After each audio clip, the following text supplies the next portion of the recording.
this video, we are going to learn how to add genetic interactions to a curation session in Canto. If you want to upload a large dataset of genetic interactions, see the link in the description. Canto only supports genetic interactions involving two genes. Before we create a genetic interaction, we need to create a double mutant genotype and create a phenotype annotation using that genotype. If you don't know how to do that, see the link in the description. Here, we have two typical examples of genetic interactions.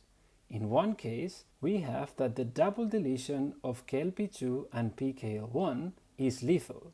We capture this with the phenotype in viable vegetative cell population. In the other case, we have that the double deletion of CAT7 and PKL1 rescues the lethality of CAT7. We first must capture this in two separate phenotypes, the lethality of CAT7 deletion with inviable vegetative cell population and the viability of the double mutant with viable vegetative cell population on CAT7 delta PKL1 delta. To add a genetic interaction, start from the phenotype of the double mutant and click on Add. Then you will be asked to select the type of genetic interaction. The types displayed are constrained by the phenotype and genotype that you picked.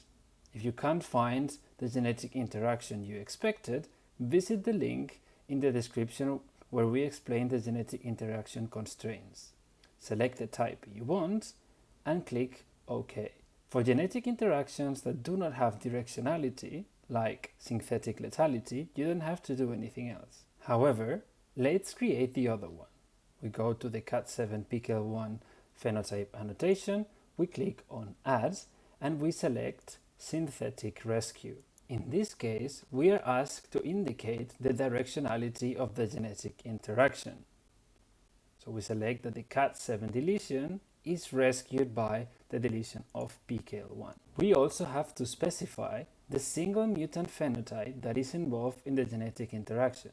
In this case, we had already created it and we can just pick it, but otherwise we can create it directly here by clicking on Add Phenotype. In this case, we just pick the existing phenotype and we click on OK. You can add more genetic interactions, edit them or remove them by clicking on View or Add.